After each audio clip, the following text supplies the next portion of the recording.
దేవుని వారసులం, ప్రేమ నివాసులము, జీవనయాత్రికులం, యేసుని దాసులము, నవయుగ సైనికులం, పరలోక పౌరులము. హల్లెలూయా, నవయుగ సైనికులం, పరలోక పౌరులము, దేవుని వారసులం. దారుణ హింసలలో దేవుని దూతలుగా, ఆరని జ్వాలలలో ఆగని జయములతో, మారని ప్రేమ సమర్పణతో, సర్వత్ర యేసుని కీర్తింతుము.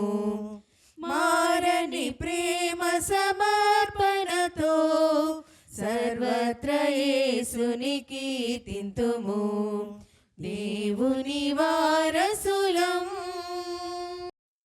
దేవునికి స్తోత్రం. దేవుని యొక్క మహాకృప ద్వారా దేవుని ప్రజలమైన మనం అందరం కూడా మరొకసారి స్థానిక సంఘ సహవాసములో కొనసాగుతూ ఏకీభవించి ఆయన్ను ఆరాధించాం, ఆయన మహింపరిచాం. ఈ దిన ఆరాధనకు నడిపించబడిన మిమ్ములను, మీ కుటుంబాలను, మీ వ్యక్తిగత ఆధ్యాత్మిక జీవితాలను ఆ దేవాది దేవుడు బలపరిచి ఆయన మహిమ కొరకై ముందుకు కొనసాగింపచేయునుగాక. ఆమేన్. అలాగే కూడి వచ్చిన మీకు అందరూ కూడా మన ప్రభువైన యేసుక్రీస్తు నామములో నా హృదయపూర్వక వందనాలు తెలియపరుస్తున్నా. దేవుడు మిమ్మును, మీ కుటుంబాలను దీవించునుగాక. ఆమేన్, ఆమేన్. ఈ సమయంలో దేవుని వాక్యాన్ని మనము ధ్యానం చేయబోతా ఉన్నాం.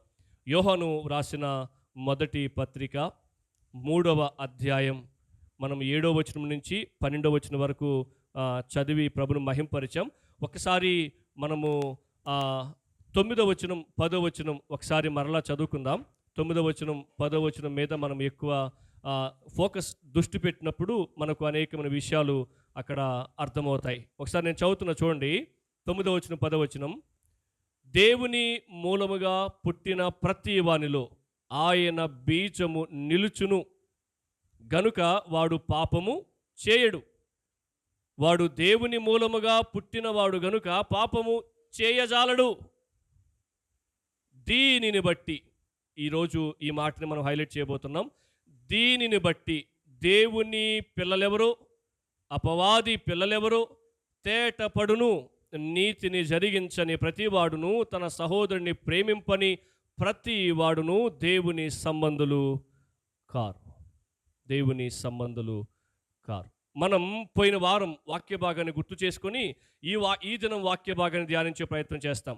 పోయిన వారం ప్రసంగం, ఈ వారం యొక్క ప్రసంగం మనం ఒక్క మొక్కలో ఆలోచించాలంటే పోయిన వారం ప్రసంగం నాణ్యానికి ఒకవైపు, ఈ వారం ప్రసంగం నాణ్యానికి మరొక వైపు.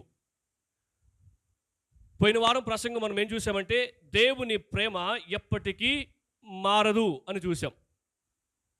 దేవుని ప్రేమ మన పట్ల ఎప్పటికీ మారదు గనుకనే దేవుడు తన బిడ్డలను భద్రపరుస్తాడు అని చూసాం, మొదటి విషయం. తర్వాత దేవుడు తన బిడ్డల యొక్క పాపములను ప్రేమతో క్షమిస్తాడు అని చూసాం. ఇది పోయిన వారం ప్రసంగం. మూడవదిగా దేవుడు తన బిడ్డలను ప్రేమతో కాపాడుతాడు అని చూసాం. ఇది పోయిన వారం ప్రసంగం. భద్రపరిచిన, క్షమించిన, కాపాడిన అల్టిమేట్గా వెనకాల ఉన్న దేవుని ఉద్దేశం ఏంటంటే తన బిడ్డల పట్ల దేవుని ప్రేమ. దేవుడు మనల్ని ఎంతగానో ప్రేమించాడు అని మనం చాలా సంవత్సరాల నుంచి వింటూ ఉంటాం. ఈ పదం మనకు అసలు కొత్తది కాకపోవచ్చు. మేబీ ఇక్కడున్న చిన్న బిడ్డల్ని మినహాయిస్తే ఇక్కడున్న మనలో ఎవరు కూడా దేవుడు మనల్ని ప్రేమిస్తున్నాడు అనే ప్రేమ తెలియని వారు ఉండకపోవచ్చు. తెలుసుకుందాం. ఏం చేద్దాం? అది ఈరోజు ప్రసంగం. దేవుడు మనల్ని ప్రేమిస్తున్నాడు తెలుసుకున్నాం. మరి మనం ఏం చేద్దాం? ప్రభువా థ్యాంక్ యూ అని చెప్పి వెళ్ళిపోదామా? ఓకే, ఈరోజు మనం ఏం నేర్చుకోబోతున్నామంటే దేవుని పిల్లల యొక్క నిజ నిర్ధారణ. దేవుని పిల్లల యొక్క నిజ నిర్ధారణ. నేను ఒక ఎగ్జాంపుల్ మీకు చెప్తా చూడండి. ఒకసారి ఒక ఆయన చిన్నప్పటి నుంచి ఆవుని మేపుకుంటా ఉన్నాడంట. మేపుకుంటా ఉంటే కొంతకాలం అయిన తర్వాత ఇంకొక అతను వచ్చి దొంగతనం చేసి ఇది నా ఆవు అని చెప్పి తీసుకెళ్ళిపోయాడంట. తీసుకెళ్ళిపోయిన తర్వాత వాళ్ళిద్దరు ఏం చేస్తున్నారంటే ఇది నావు అంటే నావు అని చెప్పి వాదేసుకుంటున్నారు. వాదేసుకుంటా ఉన్నప్పుడు రాజుగారి దగ్గర తీసుకెళ్ళారంట ఆయన్ని, ఆ ఆవుని. వీళ్ళిద్దరూ వెళ్ళారంట పంచాయతీకి. అప్పుడు రాజుగారి ముందు చేరి, రాజుగారు ఈ ఆవు నాదైతే ఇతను నాదంటున్నాడు అని ఇతను చెప్పాడంట. ఇంకొక అతను ఏమన్నాడంటే, రాజుగారు ఈ ఆవు చిన్నప్పటి నుంచి నేను పెంచుకున్నా, కానీ మధ్యలో వచ్చి ఈయన నాది అని అబద్ధం చెప్తున్నాడు అని చెప్పాడంట. అప్పుడు రాజుగారు సొల్యూషన్ చేశాడు. మనమే రాజు అయితే ఏం చేద్దాం? మనమే రాజు అండి. మన దగ్గరికే వచ్చారు ఇద్దరు, ఆవుని తీసుకొచ్చి నా విధి అన్నారు. ఏం చేద్దాం? ఏం చేస్తే ఇది ఎవరి ఆవో తేలుతుంది? వెంటనే రాజుగారు చెప్పాడంట. అంటే మిమ్మల్ని ఆలోచింపు చేయడం కోసం చెప్పిన, మేబీ మీరు ఈ కథ విని ఉండొచ్చు. ఇది కథ కాదు, యాక్చువల్లీ బైబిల్లో ఉన్న సందర్భమే. చాలామంది దాన్ని కథగా తీసుకున్నారు. మేబీ అది అక్బర్ బీర్బల్ కథలో కూడా వాళ్ళు దాన్ని పెట్టినట్టు మనం చూస్తాం. అప్పుడు వెంటనే ఆ రాజుగారు ఏం చేసినారంటే, రే కత్తి తీసుకురండి అని చెప్పి భటులకు ఆజ్ఞాపించాడట. భటులకు ఆజ్ఞాపించి ఆ కత్తి తీసుకుని వచ్చి ఈ ఆవుని 2 ముక్కలుగా నరికేసి ఒక ముక్క ఇతనికి ఒక ముక్క ఇతనికి ఇచ్చి పంపించేయండి అని చెప్పాడట. వెంటనే ఒక ఆయన నుండి, రాజుగారు మీరు సరిగా న్యాయం చెప్పారు, నిజమే, చెరొక్క ముక్క ఇచ్చేస్తే ఏ తలనొప్పి ఉండదు, ఎవరికి ఏ సమస్య ఉండదు, నిజమే, మీరు అలాగే ఆవును 2 ముక్కలు చేసి ఒక ముక్క నాకు ఇచ్చేయండి అన్నట్టు ఒక ఆయన. ఇంకొక ఆయన ఏమంటే, సార్ అలా మాత్రం చేయొద్దు,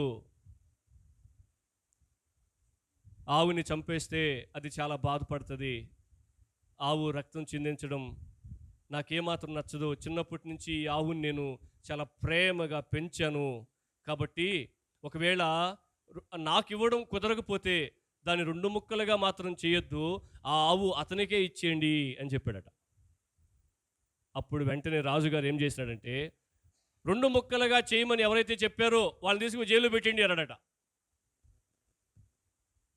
ఎవరైతే ఈ ఆవుని 2 భాగాలు చేయొద్దు అని అన్నారో వాళ్ళదేనే ఈ ఆవు అని చెప్పి ఆయనకి ఇచ్చి పంపించేయండి అని చెప్పాడట. సో ఈ ఎగ్జాంపుల్ ఈ ప్రసంగానికి ఎంతో ఉపయోగపడే ఎగ్జాంపుల్ ఏంటంటే, ఈ ఆవు ఎవరిది అని చెప్పి ఆయన ఏం చేసినాడంటే ఒక పరీక్ష పెట్టినాడు.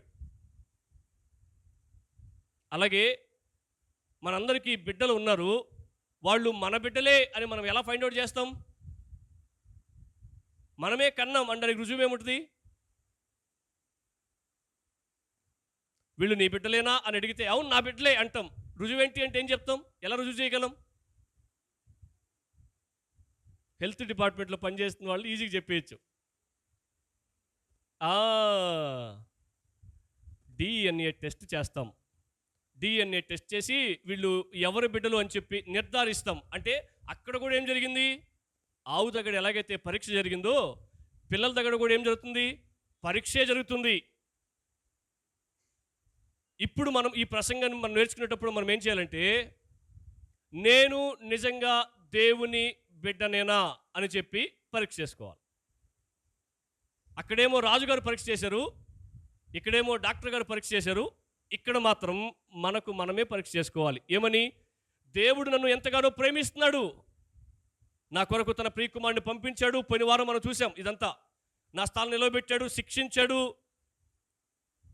నన్ను రక్షించాడు, నన్ను ఆయన బిడ్డగా మార్చుకున్నాడు. మనకు ఈ ఆజ్ఞ తెలుసు. ఏమని? నీ పూర్ణ హృదయముతో, నీ పూర్ణ ఆత్మతో, నీ పూర్ణ బలముతో, నీ పూర్ణ వివేకముతో నీ దేవుడిని యెహోవాను నువ్వేం చేయాలి? ప్రేమించాలి. ఎందుకు ప్రేమించాలి? ఆయన మొదటి మనలను ప్రేమించాడు కాబట్టి. ఎలా ప్రేమ చూపాడో పోయిన వారం మనం చూసాం. ఆయన మనలను మొదట ప్రేమించాడు కాబట్టి మనం కూడా ఆయనను అలాగే ప్రేమించాలి.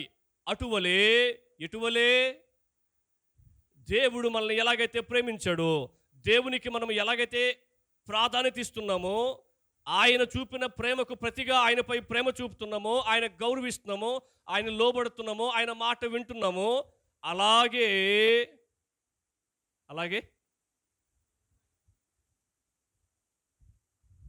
బైబిల్లో ఏ వాక్యం మర్చిపోయినా ఈ వాక్యాలు మాత్రం మర్చిపోకూడదు. దేవుణ్ణి ప్రేమించండి, నిన్ను వలే మనకు ఉప్పందియాలన్నమాట. అయితే నిన్ను వలే నీ పొరుగు వారిని ప్రేమించండి. ఏమని చెప్తుండే ఇక్కడ? ఒక నాణ్యానికి ఒక వైపు ఏంటంటే, నేను నిన్ను ఎలాగైతే ప్రేమించానో అలాగే ప్రేమించు. ఇంకొక వైపు ఏంటి తెలుసా? నీ పొరుగు వారిని అలాగే ప్రేమించు. అర్థమవుతుందండి? అప్పుడు నీవు నాకు బిడ్డగా ఉంటావు అని దేవుడు చెప్పిన మాట మనం చూస్తాం. ఈ యోహాను మొదటి పత్రిక 5 అధ్యాయాలు కలిగిన పత్రిక. ఈ 5 అధ్యాయాలు కలిగిన పత్రికను 3 మాటల్లో చెప్పాలనుకుంటే ఇలా చెప్పేయచ్చు. ఏంటి తెలుసండి? గాడ్ ఈజ్ లైఫ్, దేవుడు జీవమై ఉన్నాడు, number 1. Number 2, God is light, దేవుడు వెలుగై ఉన్నాడు. నెంబర్ 3, గాడ్ ఈజ్ లవ్, దేవుడు ప్రేమ అయి ఉన్నాడు. అంతే. యోహాను మొదటి పత్రిక యోహాను భక్తుడు రాయడానికి ముఖ్య ఉద్దేశం ఇదే. దేవుడు మీకు జీవమై ఉన్నాడు అని చెప్పడానికి, దేవుడు మీకు వెలుగై ఉన్నాడని చెప్పడానికి, దేవుడు ప్రేమస్వరూపి అని చెప్పడానికి ఈ పత్రిక రాసినట్లుగా మనం చూస్తాం. అలా రాస్తూ ఏమన్నాడంటే, దేవుడు మిమ్మల్ని ప్రేమించాడు, ఇప్పుడు మీరు ఆయనకు బిడ్డలయ్యారు. ఆయనకు బిడ్డలైన తర్వాత మీ జీవితం ఎలా ఉండాలి అని చెప్పడం కోసం దేవుడు ఆ సేవకుని ద్వారా ఈ పత్రికను రాశాడు. ఇప్పుడు డిఎన్ఏని బట్టి వీళ్ళు మన బిడ్డలే అని మనం నిర్ధారించగలిగాం. ఆ రాజుగారు పెట్టిన పరీక్ష బట్టి ఆ ఆవు ఎవరిదో నిర్ధారించగలిగాడు. మనం దేవుని బిడ్డలం, మనం దేవుని పిల్లలమే అనడానికి నిర్ధారణ ఏంటి? దానికి కూడా రుజువులు ఉంటాయి. ఈ పత్రికలో ఆ రుజువులు చాలా ఉన్నాయి. వాటిని మీ ముందుకు పెట్టే ప్రయత్నం చేస్తా. నేను చర్చికి వెళ్తున్నా కాబట్టి నేను దేవుని బిడ్డనే అనడానికి లేదు. దేవుణ్ణి నమ్ముకొని వాళ్ళు కూడా చర్చికి రాగలరు, రావచ్చు కూడా, వస్తారు కూడా. దేవుడంటే ఎవరో కూడా ఎరగని వారు కూడా చర్చిలోకి వచ్చి కూర్చోవచ్చు. దేవుడంటే ఎవరో ఎరగని వారు కూడా నా కోసం ప్రార్థన చేయండి అని చెప్పొచ్చు. దేవుడా నువ్వే నిజమైన దేవుడు అయితే నాకు ఆరోగ్యం ఇవ్వని చెప్పి ప్రార్థన కూడా చేయొచ్చు. 300 రూపాయలు బైబిల్ పెట్టి బుక్ స్టాల్లో కొనుక్కొని బైబిల్ కూడా చదవచ్చు. చర్చికి వచ్చి వాక్యాన్ని కూడా వినొచ్చు. ఎందుకు మీకు ఈ మాట చెప్పినా?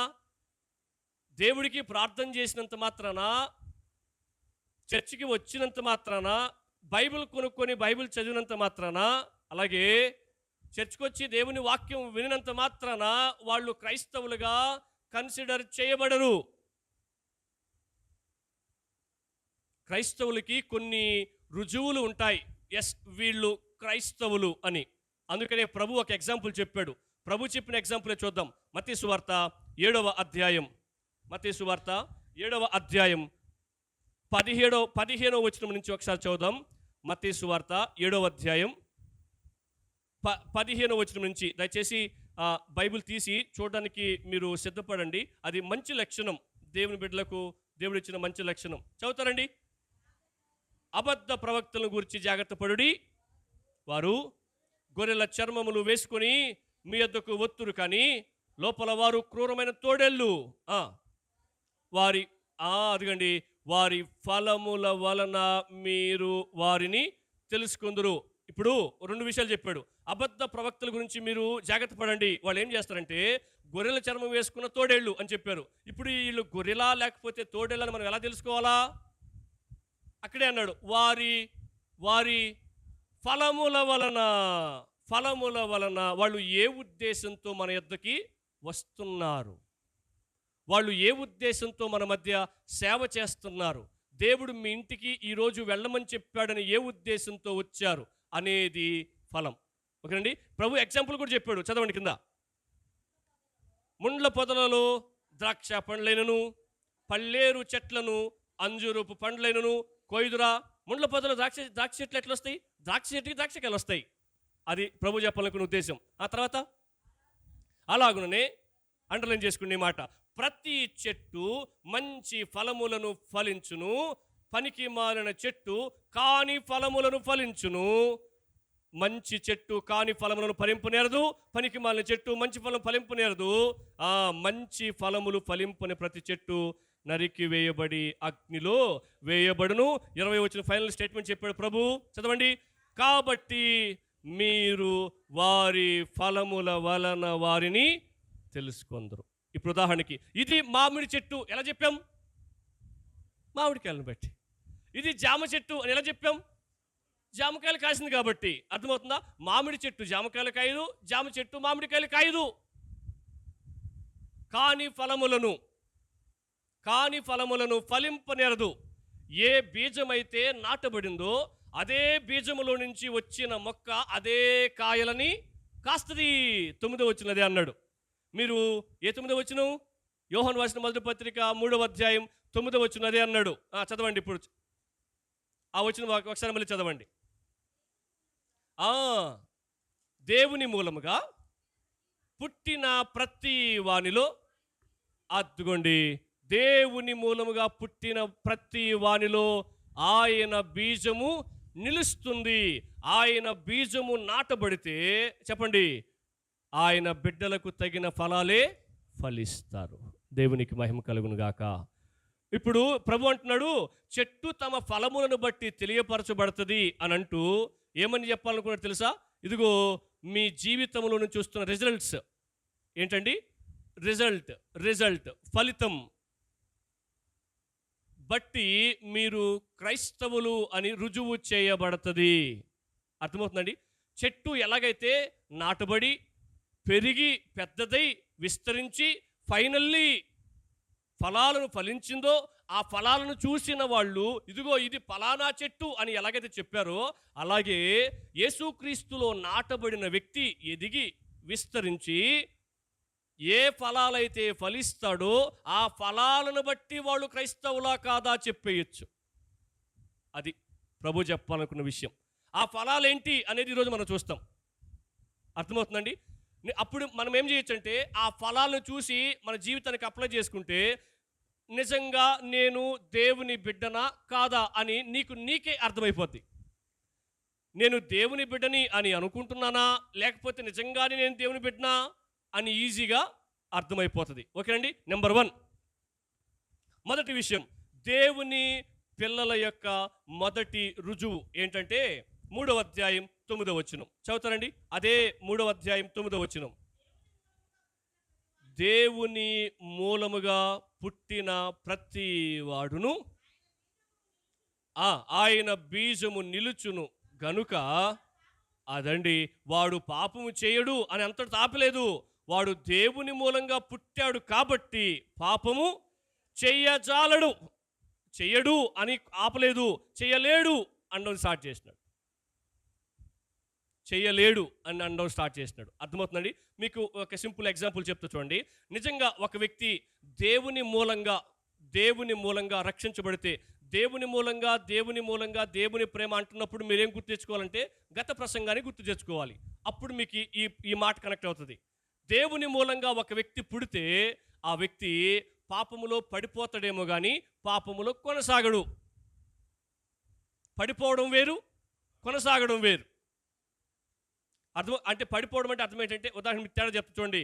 ఒకరోజు పనికెళ్ళడం అంటే పడిపోవడం, నెలంతా పనికెళ్ళడం అంటే కొనసాగడం. అర్థమవుతుందండి? ఒక వ్యక్తి నిజంగా రక్షించబడి ఉంటే, దేవుని మూలంగా పుట్టి ఉంటే, దేవుని బీజం ఆయనలో నిలిచి ఉంటుంది కాబట్టి అతను పాపము చేయలేడు, చేయజాలడు అన్న మాటలు మనకేమర్థమవుతుందంటే, నిజంగా ఒక వ్యక్తి రక్షించబడితే ఆ వ్యక్తి పాపంలో బై ఛాన్స్ పడిపోతాడేమో కానీ, ఎందుకంటే పాపపు శరీరంతో అలాగే కొనసాగుతున్నాడు. పాపం చేయడు అని నేను డిక్లేర్ చేయట్లేదు. పడిపోతాడేమో కానీ అక్కడే నిలిచి ఉండడు. వెంటనే మేలుకుంటాడు. అరే నేను ఇందాక ఎట్లా వచ్చేసినా, ఏ దేవుడైతే నా కోసం ప్రేమతో ప్రాణం పెట్టాడు నేను తెలుసుకున్నాను, ఇక మీదటి నుంచి ఏ జీవితం అయితే నాలో ఉండకూడదని నిర్ణయం తీసుకున్నాను, అదే జీవితం దగ్గరికి మరలా వచ్చేసే ప్రమాదం వచ్చేసింది. నేను ఆ అంచులు మట్టుకొచ్చేసిన, నేను ఇక్కడ ఉండకూడదు అని చెప్పి మేలుకొని ఏ దేవుడైతే తను రక్షించాడో ఆ దేవుడికి వచ్చి, ప్రభువా నన్ను క్షమించు, నేను ఏ గత జీవితంలోకి అయితే వెళ్ళానో అదే జీవితంలోకి వెళ్ళే పరిస్థితులు నాకు వచ్చేసినాయి, నేను పాపంలో పడిపోయే పరిస్థితులు వచ్చేసినాయి, నన్ను క్షమించు, మరలా నన్ను నీ బిడ్డగా నీ రక్తముతో కడిగి పరిశుద్ధునిగా మార్చు అని చెప్పి దేవుని సన్నిధిలో ప్రార్థన చేసుకుంటాడు. దానికి ఎగ్జాంపుల్ దావీదు జీవితం 51వ కీర్తన. దావీదు పాపములో పడిపోయినాడు, కానీ పాపములో కొనసాగలేదు. ఏం చేసినాడు?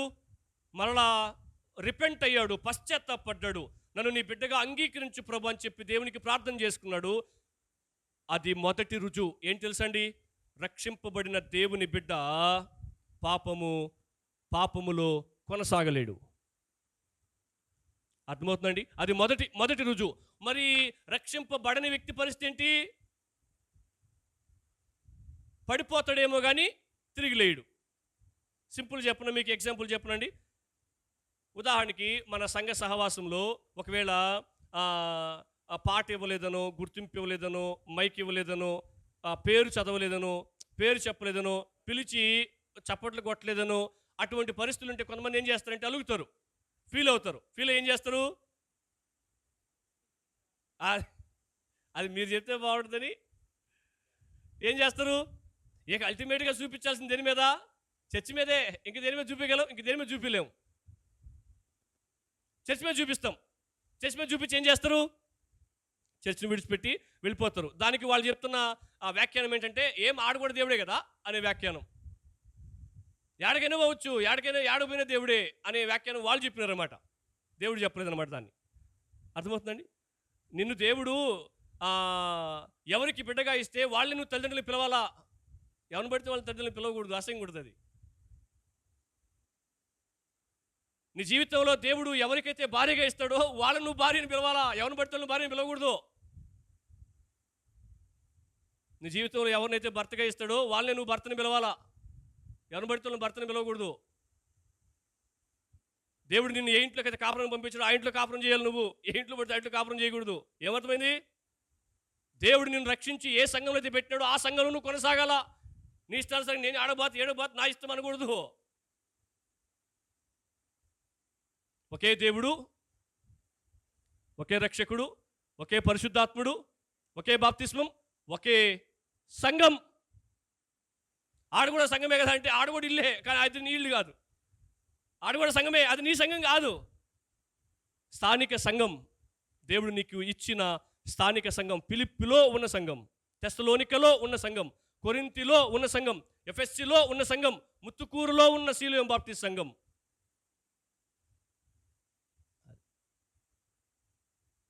కొంతమంది ట్రాన్స్ఫర్స్ అయ్యి వెళ్తారు, అది వేరే విషయం.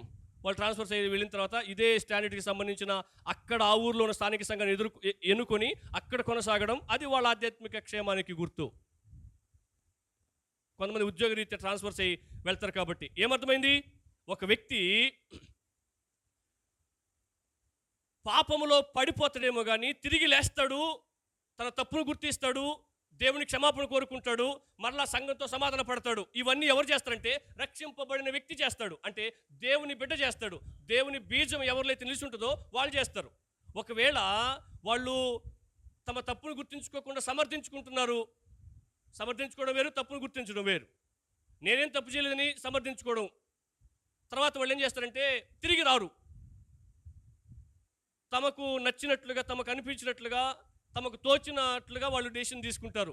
అది ఎవరికి గుర్తు తెలుసండి? రక్షింపబడని వ్యక్తికి గుర్తు. అంతే. రక్షింపబడిన వ్యక్తి ఏం చేస్తాడు? తప్పు తెలుసుకుంటాడు, పశ్చాత్తాపడతాడు, దేవునితో సమాధాన పడతాడు. ఏ సంఘంలో అయితే దేవుడు పెట్టినాడు ఆ సంఘంతో సమాధాన పడతాడు. సంఘంతో సంబంధాలు తెంచేసుకోడు. అది మొదటి విషయం. నేను దేవుని బిడ్డనా కాదా అని నువ్వు ఈ టెస్ట్ పెట్టి, జ్వరం వచ్చింది అని మనం థర్మామీటర్ పెట్టి చెక్ చేస్తాం. బీపీ ఎంత ఉందో బీపీ మిషన్ పెట్టి చెక్ చేస్తాం. ఇంకున్నాయి కదా సిటీ స్కాన్లు, ఏ స్కాన్లు ఉన్నాయి కదా, అవన్నీ స్కాన్లు పెట్టి చెక్ చేస్తాం కదా ప్రాబ్లం ఎట్లా ఉందని చెప్పి. అలాగే నేను క్రైస్తవున్నా అని చెక్ చేయడానికి టెస్టింగ్ మీటర్ ఇది. ఏం తెలుసా అండి? ఒక వ్యక్తి రక్షింపబడితే పాపములో పడిపోతాడేమో కానీ కొనసాగడు, వెనక్కి వచ్చేస్తాడు. అది మొదటి లక్షణం. నేను పడిపోయే పరిస్థితుల్లో పశ్చాత్తాపడి వెనక్కి వస్తున్నానా, లేకపోతే నా పాపాన్ని సమర్థించుకుంటున్నానా, నేను చేసింది ఒకటి వాళ్ళు 10 చేస్తున్నారు అంటున్నానా అని పరిశీలన చేసుకోవాలి. ఓకేనండి. నెంబర్ 2, రెండో విషయం, 3వ అధ్యాయం 7వ వచనం. 3వ అధ్యాయం 7వ వచనం. చిన్న పిల్లలారా. చిన్న పిల్లలారా అంటే సండే స్కూల్ పిల్లలని అర్థం కాదు ఇది. చాలామంది ఇప్పుడు ఏమంటారు, ఆ మొదటి పత్రిక 2వ అధ్యాయం కూడా అన్నారు కదా, ఇట్లా ఏమన్నాడండి? చిన్నపిల్లలారా అన్నాడు. తర్వాత ఏమన్నాడు? యవనస్తులారా అన్నాడు. తర్వాత ఏమన్నాడు? పెద్దలారా అన్నాడు. కదండి, ఇవన్నీ వయసుకి సంబంధించిన పదాలు కాదు ఇవి. చిన్నపిల్లలారా అంటే చిన్నపిల్లలు చెప్తున్నాడేమనుకున్నారు? కాదు కాదు. యవనస్తులారా అంటే కుర్రోళ్ళకి చెప్తున్నాడేమనుకున్నారు? కాదు కాదు. పెద్దలారా అంటే ముసలోళ్ళకి చెప్తున్నాడు అనుకున్నారేమో? కాదు కాదు. దేవుని బిడ్డలు అప్పుడే వాళ్ళు జన్మించారు, పాలు తాగే వయసులో ఉన్నారంటే అర్థం ఏంటంటే వాళ్ళకి క్రైస్తవ్యం గురించి ఇప్పుడిప్పుడే అవగాహన వస్తుంది. క్రైస్తవ్యం అంటే ఏంటో ఇప్పుడిప్పుడే వాళ్ళు తెలుసుకుంటున్నారు, నేర్చుకుంటున్నారు. ఆ ఉద్దేశంతో చిన్నపిల్లలారా అని సంబోధించాడు. చదవండి, ఇప్పుడు చదవండి. చిన్న పిల్లలారా, యవ్వనిని మిమ్మును మోసపరచనీయకుడి, ఆయన నీతిమంతుడై ఉన్నట్టు నీతిని జరిగించు ప్రతి వాడును నీతిమంతుడు. దీనిని బట్టి అన్నారు కదా, మొదటిది దేనిని బట్టి? పాపములో కొనసాగకపోవడాన్ని బట్టి అతను దేవుని మూలంగా జన్మించాడు అని రుజువు చేసుకోవచ్చు. దీనిని బట్టి రెండోది చెప్తున్నాడు. దేన్ని బట్టి? దేవుడు నీతిమంతుడు కాబట్టి నీతిని జరిగించాలని తీర్మానించుకుంటున్నవాడు దేవుని మూలంగా పుట్టాడని రుజువు చేయొచ్చు. అది రెండోది. మొదటిదేమో పాపములో కొనసాగడు, రెండోది ఏం చెప్పినాం మనం? నీతిమంతుడు దేవుడి వలె నీతిగా జీవించడానికి, నీతిని జరిగించడానికి తీర్మానించుకుంటాడు తప్ప అనీతిమంతునిగా. అది రెండవ గుర్తు, అది రెండవ లక్షణం. అర్థమవుతుందండి? నేను దేవుని వలె నీతిని జరిగించడానికి నేను తీర్మానించుకుంటున్నానా అని మనం జ్ఞాపకం చేసుకోవాలి. మత్తయి సువార్త 5వ అధ్యాయం 44వ వచనం ఒకసారి చదువుతారండి. మత్తయి సువార్త 5వ అధ్యాయం 44వ వచనం. నేను మీతో చెప్పున్నదేమనగా, పరలోకమందు మీ తండ్రికి కుమారులై ఉండినట్లు. ఎంత బాగా చెప్పినాడండి! మీరు పరలోకమందున్న మీ తండ్రికి కుమారులై ఉండినట్లు. అదండి, కండిషన్ పెట్టినట్టు పైన ఏం చెప్పాడు తెలుసండి? మీరు మీ పరలోకమందున్న మీ తండ్రికి కుమారులు, బిడ్డలు, చిల్డ్రన్స్ ఆఫ్ గాడ్, దేవుని బిడ్డలై ఉండాలి అంటే మీరు చేయాల్సిన పని తెలుసా? మీ శత్రువులను ప్రేమించండి, మిమ్మల్ని హింసించు వారి కొరకు. ఈజ్ ఇట్ పాసిబుల్ అండి? Is it possible? ఇది సాధ్యమయ్యే విషయమేనా? చదవడానికి బాగుంది సార్, చదివేస్తాం. మరి డైలీ లైఫ్లో పాటించడానికి పరిస్థితి ఏంటి? ఇప్పుడు ఆయన ఏమన్నాడు? మీరు చదివేస్తే చాలు అన్నాడా? లే, మీరు ఏ దేవుడైతే మీ కొరకు ప్రేమతో ప్రాణం పెట్టి మీకు రక్షణ ఇచ్చి ఇక మీద నుంచి మీరు నా బిడ్డలు అని అన్నాడు, ఆ దేవుడికి మీరు బిడ్డలై ఉండాలి అంటే ఏం చేయాలంటండి? నీతిని జరిగించాలి. ఏంటి ఆ నీతి? శత్రువుని ప్రేమించాలి. శత్రువుని ప్రేమించాలి. ఒక మాట అనేవాళ్ళ కోసం కాదు సార్ అక్కడ రాసింది, మన మీద అసూయపడే వాళ్ళ కోసం కాదు, మనల్ని హింసించే వాళ్ళ కోసం. హింసించడం అంటే కొట్టడం, గాయపరచడం. అలా మనల్ని ఎవరైతే హింసిస్తారో వాళ్ళ కోసం ఏం చేయాలట? ఇప్పుడు చెప్పండి, ఈ మాటకి నాకు ఎంత డిస్టెన్స్ ఉంది అసలు? ఒకసారి పరీక్ష చేయండి. ఈ మాట ప్రభు చెప్పే మాట, మీరు నాకు బిడ్డలై ఉండాలి అంటే మీ శత్రువులను మీరు ప్రేమించాల్సిందే, నేను మిమ్మల్ని ప్రేమించినట్లుగా. మా గత ప్రసంగం తర్వాత, మిమ్మల్ని ఎవరైతే హింసిస్తారో వాళ్ళ కొరకు మీరు, తండ్రి వీరేమి చేయుచున్నారో వీరు ఎరుగరు గనుక వీరిని క్షమించండి. యేసు ప్రభు ఎలాగైతే ప్రార్థన చేశాడో, ఆయన బిడ్డ, ఆయన మూలంగా జన్మించిన బిడ్డ అనే స్టెఫను అపోస్తలుల కార్యం 7వ అధ్యాయంలో సేమ్ అలాగే ప్రార్థన చేశాడు. ప్రభువా, వాళ్ళని ఏమనొద్దయ్యా, వాళ్ళు రాళ్ళతో కొడుతున్నారు ఆయన్ని, ఇంకోసేపటి చచ్చిపోతాడేనా? రాళ్ళతో కొడుతున్నప్పుడు అంటున్న మాట ఏం చేసండి? సంతోషిస్తూ పరలోకం వైపు చూస్తూ, ప్రభువా వాళ్ళు ఏం చేస్తున్నారో వాళ్ళకి తెలియట్లేదు, వారిని నువ్వు శిక్షించొద్దు అని చెప్పి దేవునికి ప్రార్థన చేశాడంట. కనెక్ట్ అయిందండి? దేవుని బిడ్డ కాబట్టి ఏం చేసినాడు? నువ్వు ఎలాగైతే ప్రార్థన చేసావు ప్రభువా, నేను కూడా అలాగే ప్రార్థన చేస్తున్నాను, ఎందుకంటే నేను నీ బిడ్డని, నీ బీజం నాలో నిలిచి ఉంది కాబట్టి. ఒకసారి ఒక చర్చిలో అప్పుడు నేను యవనస్తుడుకున్నా. మా పాస్టర్ గారు వాక్యం చెప్పడానికి తీసుకుపోతే ఆయన వాక్యం చెప్పి స్టేజ్ ఎక్కినాడు. నేను అక్కడ వాళ్ళతో పాటు యవనస్తులతో పాటు నిలబడుకున్నా. ఆరాధన జరుగుతుంది. పాస్టర్ గారు తర్వాత వాక్యం చెప్తాడు. ఆరాధన జరుగుతున్నప్పుడు ఒక అక్క యేసు ప్రభు వైపు చేతులు చాపి ఏడుస్తూ ప్రార్థన చేస్తూ ఆరాధన చేస్తుంది. ఏమని తెలుసా? ప్రభువా, నువ్వు వాళ్ళని ఏదో ఒకటి చేయాలన్నాయి, నువ్వు ఏమైనా చూస్తా గమ్ముకుండా ఏడుస్తుంది. నువ్వు న్యాయాధిపతి నాయన, నువ్వు న్యాయం తీర్చాలి నాయన, నువ్వు నా పక్షాన ఉంటున్నావు నాయన, నువ్వు వ్యాజ్యం ఆడుతున్నావు నాయన. ఏంది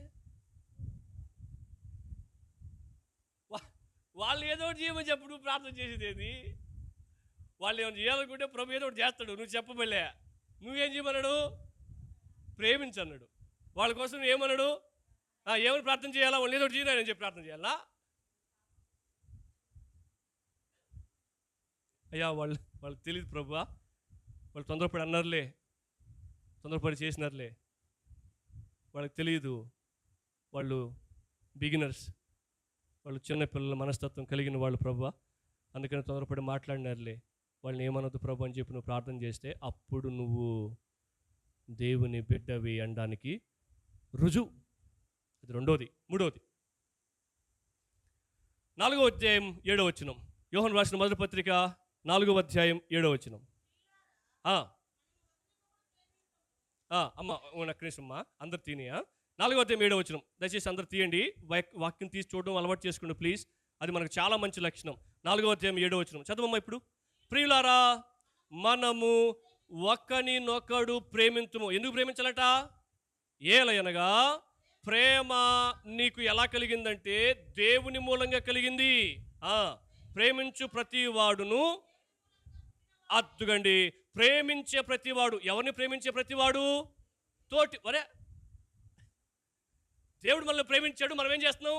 దేవుని ప్రేమిస్తున్నాం. పైన ఏం రాశాడు? మనము. ఇప్పుడు దేని గురించి చెప్తున్నాడు? ఒకరినొకరు ప్రేమించుకోవడం గురించి చెప్తున్నాడు. ఒకరినొకరు ప్రేమించుకోండి అని చెప్తూ ఏమంటాడంటే, ఆ ప్రేమ ఎలా వచ్చింది మనలోకి? దేవుని మూలంగా వచ్చింది. ఎవరైతే తన తోటి వారిని ప్రేమిస్తారో వాళ్ళంట దేవుని మూలంగా పుట్టిన వారట. అది చెప్పడం కోసం ఏమన్నాడు? మీరు ఒకరినొకరు ప్రేమించుకోండి అంటే తెరలే చూద్దాంలే అంటారని ఏం చెప్తాడు తెలుసా? నిజంగా నువ్వు దేవుని మూలంగా జన్మిస్తే, నిజంగా నువ్వు దేవుని మూలంగా జన్మించడం అంటే సింపుల్, రక్షింపబడితే, ఇంకో భాష పదం చెప్పాలంటే నిజంగా నువ్వు మారితే, నిజంగా నీ గత జీవితాన్ని విడిచిపెడితే, నూతన జీవితాన్ని ప్రారంభిస్తే, ఇవన్నీ అర్థాలు వస్తాయి దాంట్లో గత ప్రసంగాన్ని బట్టి. నిజంగా నువ్వు దేవుని మూలంగా పుడితే నువ్వేం చేస్తావట? తోటి వారిని ప్రేమిస్తావు. ఒకరినొకరు ఏం చేసుకుంటారండి? ప్రేమించుకుంటారు. భార్య భర్తల మధ్య కూడా రిలేషన్షిప్ గురించే ప్రభు మాట్లాడాడు ఎఫెసీ పత్రిక 5వ అధ్యాయంలో. సంఘమును ఎలాగైతే ఆయన ప్రేమించి సంఘం కోసం ప్రాణం పెట్టాడో అలాగే మీరు ఒకరినొకరు ప్రేమించుకోండి అని చెప్పినాడు. ఎప్పుడైతే మీ మధ్య ప్రేమ ఉంటుందో, ఇక చాలా లక్షణాలు చెప్పాడు భార్య భర్తలకు సంబంధించి. ఇప్పుడు ఏం చెప్తాడు తెలుసా? సేమ్ అదే లక్షణాన్ని సంఘానికి చెప్తే ఏమంటే తెలుసా? మీ మధ్య ఒకరి పట్ల ఒకరికి ఏముండాలంటే ప్రేమ ఉండాలి. అలా ఎప్పుడైతే ఒకరి పట్ల ఒకరి మధ్య ప్రేమ ఉంటుందో అప్పుడు మీరు దేవుని బిడ్డలు అనడానికి 3వ రుజువు. ఇప్పుడు పరిశీలన ఏంటి? నేను నిజంగా నా తోటి విశ్వాసిని ప్రేమిస్తున్నాను. ఆ తోటి విశ్వాసి ఎవరైనా, ఆ తోటి విశ్వాసి అనే పొజిషన్లో ఏ పేరున్నా వాళ్ళు నీ పట్ల ఎలా బిహేవ్ చేసిన వాళ్ళైనా, అందుకని ముందు చెప్పేసినాడు. ఏమన్నాడు? నీతిని జరిగించండి అంటే ఏమన్నాడు?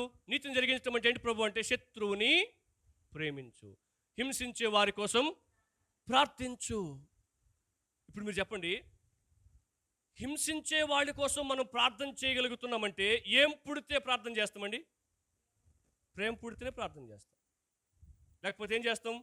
అన్నీ ఉడికిపోతుంటాయి లోపల వాళ్ళు చూసినప్పుడల్లా. ఉడిపోతే మనకే నొప్పి, మనకే బాధ, మనకే కష్టం. గ్యాస్ ప్రాబ్లం వచ్చింది వాళ్ళు కాదు మనకో. నిద్ర పట్టకుండా తలనొప్పి వచ్చి నరాలను ఉబ్బిపోయేది మనకు, వాళ్ళు కాదు. బీపీ రైజ్ అయిపోతే ఏమంటారు దాన్ని? బ్లడ్ క్లాట్ అయిపోయి స్ట్రోక్ వచ్చేది వాళ్ళకి కాదు మనకు. ఏం సాధిస్తావు? పగ పెట్టుకొని, ద్వేషం పెట్టుకొని, అసూయ పెట్టుకొని, శాంతి కోసం వెయిట్ చేస్తూ ఉంటే మనకే నష్టం. కానీ ప్రభు ఏం చెప్తాడు తెలుసా? నా బీజం నీలో నిలిచి ఉంటే, నిజంగా నువ్వు నా బిడ్డవైతే నువ్వేం చేస్తావు తెలుసా? ప్రేమిస్తావు. ఆ పొజిషన్లో, ఆ పరిస్థితుల్లో ఎవరున్నా. మనకు యోహాను 3:16 తెలుసు. టక్కని చెప్పేస్తాం మనం. యోహాను 3:16 ఏంటి? దేవుడు లోకమును ఎంతో ప్రేమించను, కాగా తన ద్వితీయ కుమారునిగా పుట్టిన వారి యందు విశ్వాసముంచు ప్రతి వాడును నశింపక నిత్య జీవం పొందినట్లు దేవుడు ఆయనను అనుగ్రహించను. అదే యోహాను సువార్త రాసిన యోహాను భక్తుడు యోహాను మొదటి పత్రిక కూడా రాశాడు. యోహాను మొదటి పత్రిక 3:16 తీయండి అమ్మా. 3:16 అమ్మా, 2:16 చెప్తున్నావు అమ్మా. ఆయన మన నిమిత్తం, అదిగో చూడండి, మాదిరి చెప్తున్నాడు, ఎగ్జాంపుల్ చెప్తున్నాడు. ఆయన మన నిమిత్తం తన ప్రాణమును పెట్టాడు. అప్పుడు ఏమైందంటే, అప్పుడు దేనివల్ల ఇట్లా ప్రశ్న వేసుకోవాలి మనం. ఆ వాక్యాన్ని ప్రశ్నిస్తే మనకు జవాబులు వస్తాయి. దేనివల్ల అంటే దేవుడు మన కొరకు ప్రాణం పెట్టాడు. దానివల్ల దేవుని ప్రేమ ఎట్టిదని మనం తెలుసుకుందాం. దేవుడు మన కొరకు ప్రాణం పెట్టాడు కాబట్టి ఆయన ప్రేమ మన పట్ల ఎంత గొప్పదో మనం తెలుసుకుందాం. ఆపేసాడు అంతటితోటి? ఆపలా, ఇంకా కొన్ని విషయాలు చెప్పాడు. చెప్పండి. మనం కూడా సహోదరుల నిమిత్తము, అండర్లైన్ చేసుకోండి ఈ మాట, సహోదరుల నిమిత్తము. ఎలా?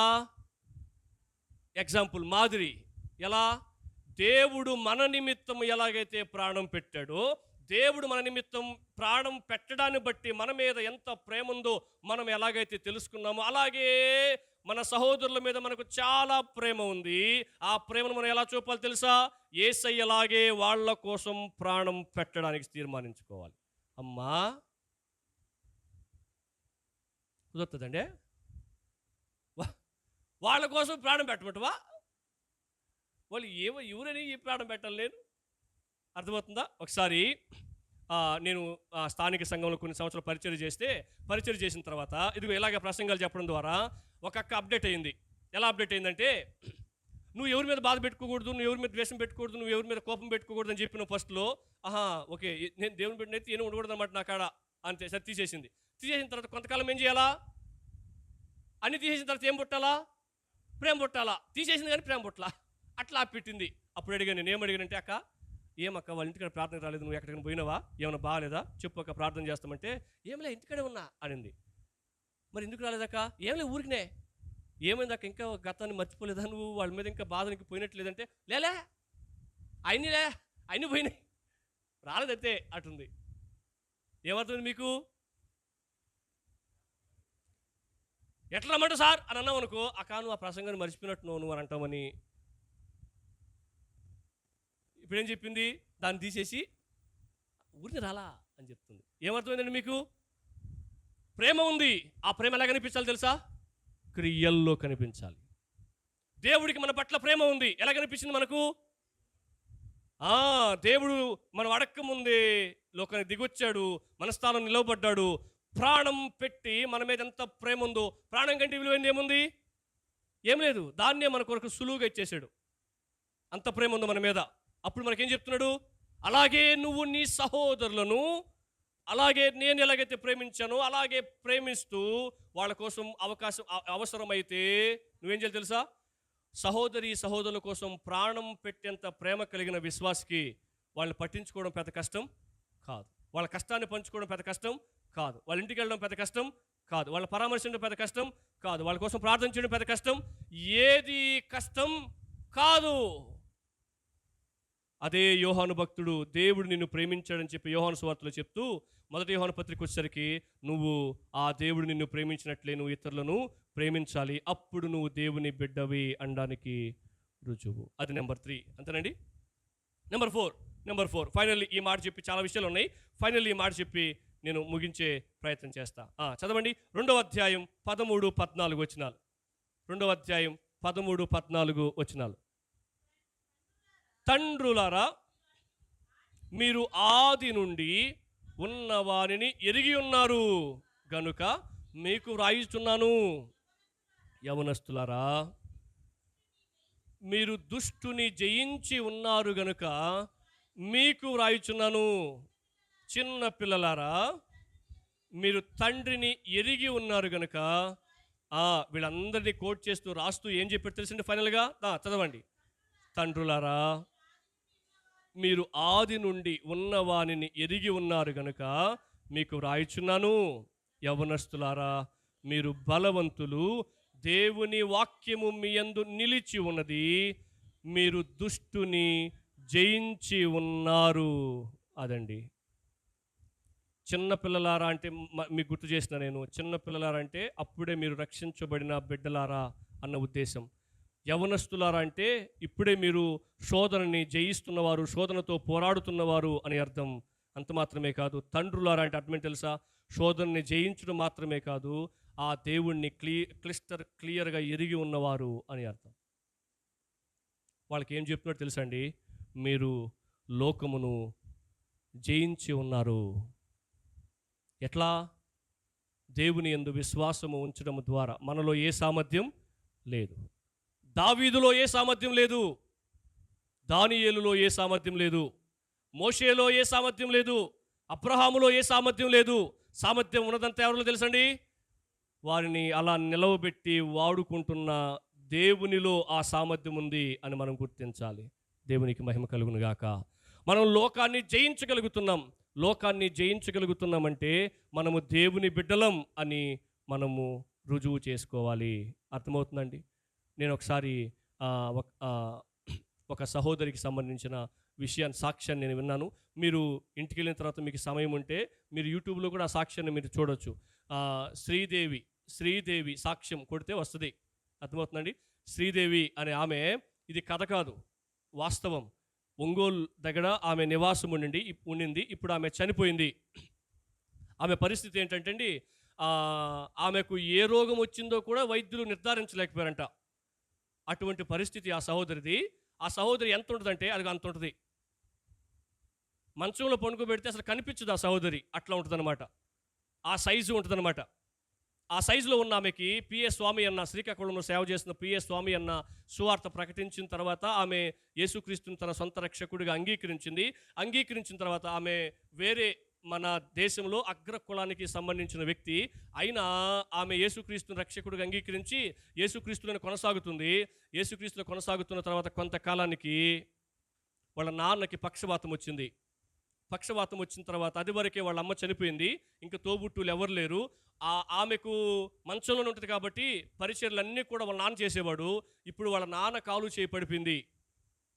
ఇంకెవరు చేస్తారు? ఒక మంచంలో ఆయన, ఒక మంచంలో ఈమె వైపు ఆయన చూస్తూ ఎప్పుడు ఏడుస్తూ ఉండేవాడట. నేను పోతే నా బిడ్డ పరిస్థితి అని చెప్పి ఏడుస్తూ ఉండేవాడట. కనీసం ముఖం మీద ఈగి వాలితే ఈగను కూడా తోలుకోలేని పరిస్థితి ఆ పాపది. అటువంటి పరిస్థితుల్లో పిఎస్ స్వామి అన్న మరలా ఒంగోలు ప్రాంతంకి వచ్చాడంట. ఒంగోలు ప్రాంతంకి వచ్చి ఒక పాస్టర్ గారు చర్చిలో మీటింగ్కి వాక్యం చెప్తూ ఉన్నప్పుడు వాక్యం అయిపోయిన తర్వాత ఆ పాస్టర్ గారు అడిగాడంట, తమ్ముడు ఇక్కడ శ్రీదేవి అనే సిస్టర్ ఉండాలి, ఆ శ్రీదేవి అనే సిస్టర్ ఇప్పుడు బ్రతుకుందా అని అడిగాడంట. బ్రతుకుందా అంటే ఆమె ఆరోగ్య పరిస్థితిని బట్టి మేబీ చనిపోయి ఉండొచ్చేమో అని అనుకున్నాడు ఆయన. బ్రతుకుందా అంటే, అన్న బ్రతికే ఉంది. ఆమె ఆ పొజిషన్లో ఉండి వాళ్ళ నాన్నని ఆ పొజిషన్లో పెట్టి ప్రతిరోజు అంటండి ఒక రిక్షా తోలే అతనికి డబ్బులు ఇచ్చి ఆమె ఇంటి దగ్గరికి వచ్చి ఆమెను గోతం పట్టు తీసుకొని ఆ రిక్షాలో పెట్టుకొని ఒకరోజు హాస్పిటల్ దగ్గర, ఒకరోజు స్కూల్ దగ్గర, ఒకరోజు ఎంఆర్ఓ ఆఫీస్ దగ్గర, ఒకరోజు మార్కెట్ దగ్గర, రోడ్డు మీదే ఆ గోతం పట్ట అక్కడ పెట్టేసి ఎక్కువ మంది ప్రజలు ఉండే స్థలంలో పెట్టి వెళ్ళేవాడంట. వెళ్తే ఆ సిస్టర్ ఆ రోడ్డు మీద ఆ వాహనాలు వెళ్ళే దుమ్ము ఇవన్నీ కూడా భరిస్తూ ఆమె ఏం చేసి తెలుసండి, ఇంకా ఆమెకు నోరు తప్ప ఇంకేం పని చేయదు. నోరు తెరిచి, అన్నా యేసుప్రభు నిజమైన దేవుడు నమ్ముకోండి, నా జీవితాన్ని ఇంతగా మార్చిన దేవుడు నిజమైన దేవుడు, యేసుప్రభు నిజమైన దేవుడు నమ్ముకోండి అని కేకలు పెడుతూ అరుస్తూ చెప్పేదట. ఎవరన్నా వచ్చి భిక్షమైపోతే, అన్నా నేను భిక్షగత్తిని కాదు, నాకు కోట్ల ఆస్తి ఉంది, ఈ దేశంలో అగ్రకులానికి చెందిన వ్యక్తి, కావాల్సి ఉంటే మా ఇల్లు 5 అంతస్తుల బిల్డింగ్ వచ్చి ఒంగోలు మెయిన్ రోడ్లో చూడండి, నేను భిక్షగత్తిని కాదు, మీరు నాకు డబ్బులు వేయొద్దు, యేసుప్రభు నిజమైన దేవుడిని నమ్ముకోండి, అదిగో ఆ పక్కన కాగితం పెట్టింది కదా, ఆ కాగితం తీసుకుని వెళ్ళి చదవండి, యేసుప్రభు ఎంత గొప్ప దేవుడో మీకు తెలుస్తుంది అని చెప్పి అరిచి అరిచి చెప్పేదంట. ఆ తమ్ముడు ఆ పాస్టర్ గారు చెప్తున్నాడు భోజనం పెడుతూ, అన్న అలా ఆమె ఒకరోజు హాస్పిటల్ దగ్గర, ఒకరోజు బస్ స్టాండ్ దగ్గర, ఒకరోజు ఎంఆర్ ఆఫీస్ దగ్గర, ఒకరోజు మార్కెట్ దగ్గర అలా అరిచి అరిచి చెప్పడం ద్వారా 800 మంది యేసుక్రీస్తుని రక్షకుడిగా అంగీకరించాడన్నా అని చెప్పాడంట. దేవునికి మహిమ కలుగును గాక. 800 మంది రక్షించబడ్డారన్నా, వారిలో 14 మంది పాస్టర్లు అయ్యారన్నా అన్నాడట. 800 మందిలో 14 మంది పాస్టర్లు అయ్యారు. ఆ 14 మంది పాస్టర్లో నేను కూడా ఒకడు అన్నాడట. అన్నా, కాళ్ళు చేతులు పని చేయనామే, నోరు తప్ప ఏం పని చేయనామే, యేసుప్రభు నిజమైన దేవుడిని అరిచి చెప్పడం ద్వారా 800 మంది యేసుప్రభు నిజమైన దేవుడిని నమ్ముకున్నారన్నా. నేను పాస్టర్నైనా, నువ్వు మార్చిన శ్రీదేవి నన్ను మార్చిందన్నా అని చెప్పాడంట. వెళ్ళి తమ్ముడు ఆ సిస్టర్ దగ్గరికి వెళ్దాం, ఒకసారి వెళ్ళి పలకరించి వద్దాం, వెళ్దాం, ఇప్పుడు ఎట్లా ఉందో కనుక్కుందాం అని అంటే, ఆ సిస్టర్ దగ్గరికి వెళ్ళేసరికి ఇంకా ఫైనల్ డేస్లో ఉందంట. అప్పుడు చెప్పిందంట, అన్న నా సేవ కోసం ప్రార్థన చేయండి అని చెప్పిందంట. ఏం చేస్తామే, ముక్కు మీద ఈగ వాళ్ళతో ఏ కూడా దోలేకపోతుంది, ఆమె సేవ చేస్తుంది. నా పరిచర్య కోసం ప్రార్థన చేయండి అన్నానంటే ఆయన సిగ్గు తెచ్చుకున్నాడట. అరే అన్నీ బాగున్నాయి నాకు, నేను ఎంత దూరం వెళ్ళగలను, ఎంత ఖర్చుని పెట్టగలను, ఎంతసేపు నిలబడగలను, ఎంతసేపు మాట్లాడగలను, ఏం బాగలేను, ఆమె నా సేవ కోసం ప్రార్థన చేయమంటుందంటే అసలు నేను సేవ చేస్తాను అసలు అనుకున్నాడట. ఇంతకీ నువ్వు ఏం చేస్తావు ఆ పరిచయం అంటే, ఇదిగో ఇప్పుడు చెప్పినవన్నీ చెప్పాడట. చెప్పిందంట ఆమె, నేను బస్ స్టాండ్ దగ్గర ఒకరోజు ఆగుతానన్నా, అన్న తీసుకొస్తాను నన్ను, స్కూల్ దగ్గర ఆగుతానన్నా, ఎంఆర్ఓ ఆఫీస్ దగ్గర ఆగుతానన్నా, ఆగి నోరు తెరిచి యేసుప్రభు నిజమైన దేవుడిని నమ్ముకోండి నేను చెప్తానన్నా అని చెప్పిందంట. అమ్మా నీ వ్యక్తిగత జీవితం ఎట్లా ఉందనంటే, ఉన్న ఒక్క నాన్నని దేవుడు తీసేసుకున్నాడన్నా, నేను సంతోషిస్తున్నా అనిందట. సంతోషిస్తున్నావా? మా నాన్న మంచంలో పడుకొని నా బిడ్డ పరిస్థితిని రోజు ఏడుస్తూ ఉండేవాడు. నేను ఈ మంచంలో పడుకొని ఏమని ప్రార్థన చేసేవాడిని తెలుసా? ప్రభువా నీ చిత్తమైతే మా నాన్న తీసేసుకొని ప్రార్థన చేసేదట. మా నాన్న నన్ను చూసి బాధపడుతున్నాడు, నేనేమో సంతోషిస్తున్నాను, నీ సేవ చేస్తున్నానని. నా చుట్టూ పరిస్థితులు ఇవన్నీ కూడా ఇంత ప్రతికూలంగా నేను బాధపడట్లేదు ప్రభువా, ఈ పొజిషన్లో నువ్వు నన్ను పెట్టినావు, నీ మహిమ కోసం పెట్టినావు, నీకు స్తోత్రం అని చెప్పి నేను సంతోషిస్తున్నా ప్రభువా. కానీ మా నాన్నకి అంత భక్తి లేదు, మా నాన్న బాధపడుతున్నాడు, కాబట్టి మా నాన్న నాతో ఉండడం కంటే నీతో ఉండడమే మేలు ప్రభువా, నీ చిత్తం అయితే తీసుకుని ప్రార్థన చేశానన్నా. మా నాన్న ప్రభు దగ్గరికి వెళ్ళిపోయాడన్నా. ఇప్పుడు నీ పరిస్థితి ఏందమ్మనంటే, నాకు నా ప్రభు ఉన్నాడని అని చెప్పిందట. నేను మీకు ఎందుకు ఎగ్జాంపుల్ చెప్పాను తెలుసండి, మిమ్మల్ని ఎమోషనల్ చేయడం కోసం కాదు. మీ కళ్ళలో నీళ్ళు తెప్పిస్తే నాకేమొస్తుంది? అందామా ఆమెను క్రైస్తవురాలని, నిజంగా రక్షింపబడిందని అందామా, మారింది అని అందామా? మరి మనల్ని ఏమందాం?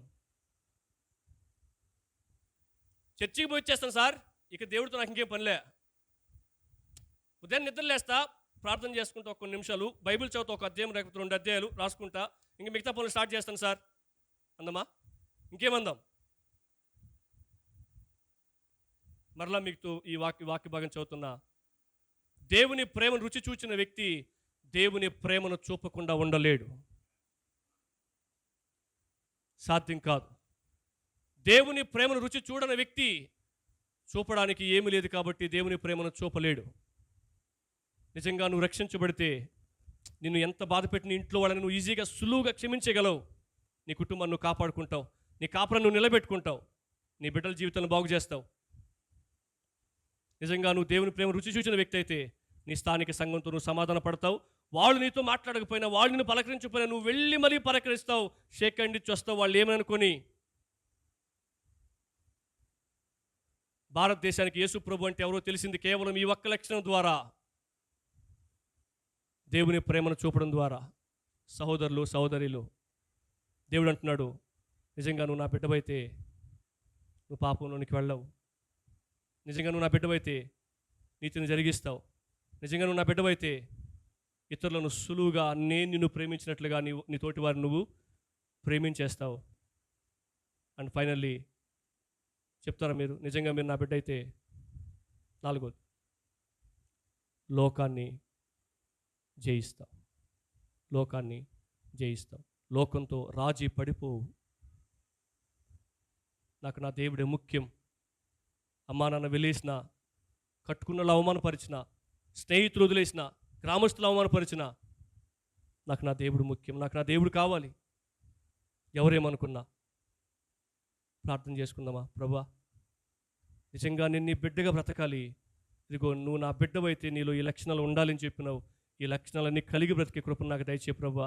నెక్స్ట్ ఒకవేళ పాస్టర్ గారి ప్రసంగం చెప్తే ఆ లక్షణాలన్నీ నాలో ఉన్నాయి ప్రభా, నీకు స్తోత్రమని నేను మహింపరచాలి ప్రభా.